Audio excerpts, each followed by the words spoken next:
Hey, my name is Sam Holloman. This is my interpersonal communication project for HSCO 508.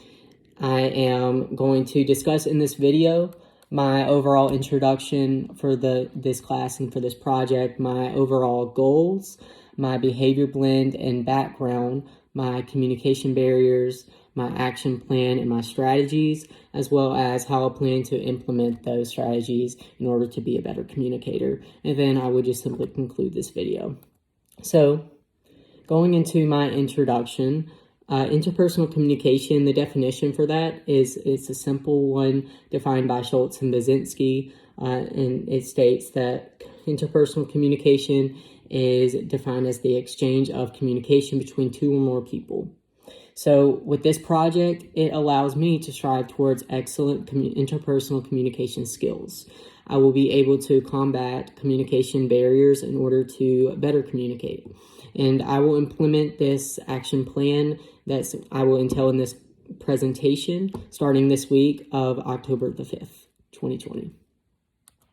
So my overall goals, I have 3 total. So I overall just want to become a stronger communicator by being aware of my communication barriers. I want to acknowledge my personality traits and behavior blend in order to better communicate. And then more personal, I want to greatly enhance my skills as both a listener and a talker in my job as a customer support specialist. So about me, I am 25 years old.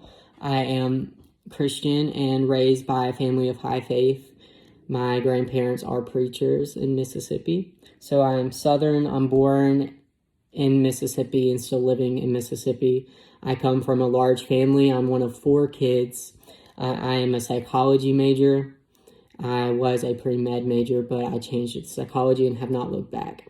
And I graduated in December 2018. I got a job not too long after that, last year in 2019, working at Blue Cross Blue Shield of Mississippi. And like I said, I'm a customer support specialist. So a big part of my job is taking calls with people. I'm constantly communicating with people, and I have to learn how to balance they often call, they're upset, they're not happy. I'm dealing with their health and their money, which are 2 very big, important things of life. So I have to know how to communicate properly with them to give them a focus on what to do next, as well as ease their nerves and kind of help them calm down.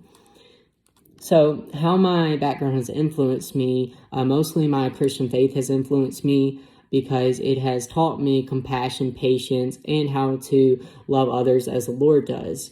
And so the Christian faith, it equips people with the ability to better overcome difficult situations, as stated by Hawkins and Clinton in 2015. My Southern roots are also a big background element that has shaped me into who I am today because of my values and morals. There are certain morals that we have in the South. Southern hospitality is a thing here.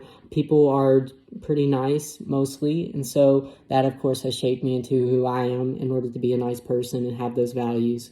And then my psychology background has also greatly influenced me because it has influenced me to learn how the mind works so I can better communicate with people and be there to help them and be fully capable of helping them come up with a solution to their issues. So now we'll talk about my behavior blend and my personality traits. So in public, I am an IS or SI, which is inspiring and submissive. I use emotion and I work to please others. I'm a people person. I complete tasks by interacting with others. I enjoy communicating with others. That's how I am seen in public. That's how I am in public. But in private, I still love communicating with others. I am a people person still, but I'm a little more reserved, and I will withdraw and do my own tasks. So I'm not quite as involved with people. I still highly am. I don't mind being alone in private more than I am in public. So with the strengths and weaknesses of my behavior blend and personality traits, some of my strengths, I work well with all types of crowds, big or small. I can communicate with a huge crowd or just one or two people one-on-one. I'm passionate about serving others and offering a clear solution. I like to look at facts and provide a better solution than just surface level, barely looking at things and how to solve things. I'm very friendly. I try to be relatable with others, and I'm hardworking, and I like to provide extensive research, as I said.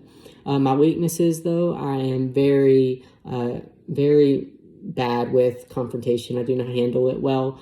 I'm not a direct person. I'm not a demanding person. I scored very low on the D of the Uniquely You personality test. And so I can be too passive and unevolved as well. With leadership skills, I sometimes lack leadership skills, as well as I can be heavily affected by what people tell me, by harsh words that can heavily affect my mood and how I treat others. And so I definitely need to work on that and not be so affected by what people tell me. So some communication traps. Overall, the ones that I find are some of the biggest ones: distraction, stress, fatigue. Those are very common ones that everyone can deal with. Ritual listening, which you're too busy focusing on what to say next that you miss what the person is talking to you about. Flat brain syndrome, also introduced by Peterson. You're too upset to properly communicate with others. Personal beliefs and judgments. You are not willing to understand things from your own from other people's perspectives. You're too focused on your own beliefs that you're not willing to learn from others and how they believe. You judge them for being different from you.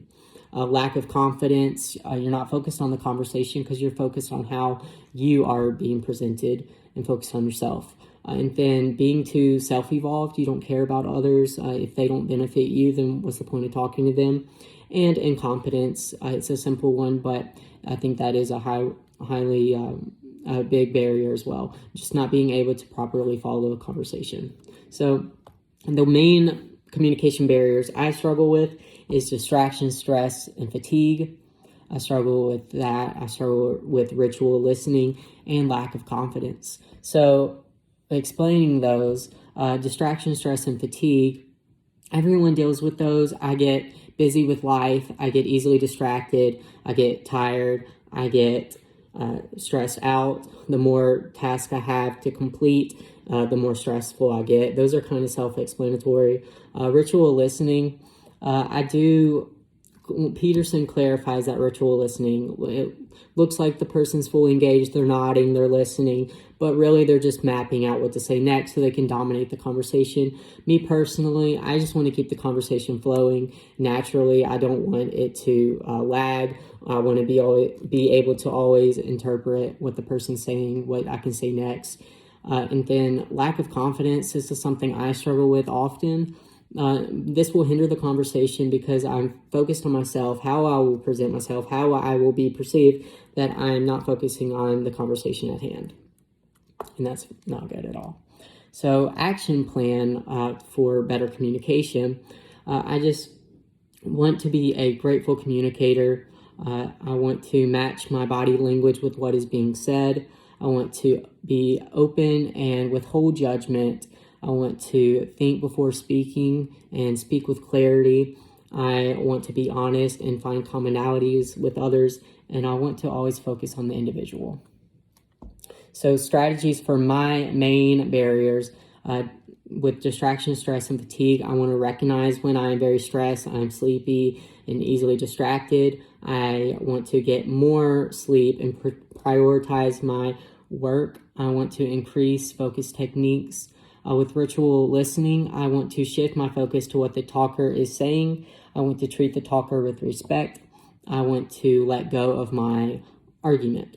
And lack of confidence, I want to visualize my success, continue to be kind and giving towards others, and believe the best for myself.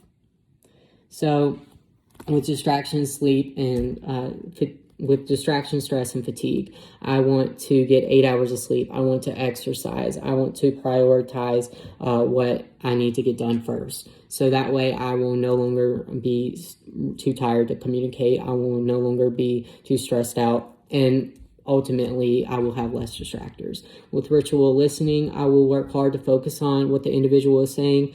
I will stop worrying about what to say next. I will let the conversation flow naturally, and I will greatly enhance the conversation with my listening skills. As the talker, I will give the talker the respect he or she deserves.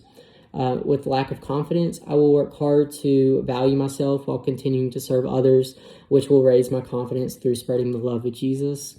I will continue to read The Magic of Thinking Big by David Schwartz. It's this book right here has really helped me gain perspective and how to be a successful person and just gain confidence and realize that people are just trying to relate with you. People are just trying to communicate with you. There's no reason to be scared of others. And then a quote I like that puts things in perspective is looking and looking and looking for an illness often actually produces illness.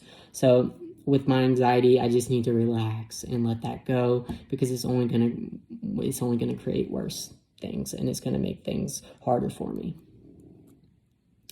So with my conclusion, I have really enjoyed this course. I have learned so much about how to better my communication skills, and now I can implement these strategies into my personal life and become a better communicator. I'm going to work this every day. But really, with this course, I've just learned so much about myself and how I communicate with others, what I need to work on. So I'm excited to continue to strive, look for new strategies, learn new things about myself every day. So thank you so much for listening. Bye-bye.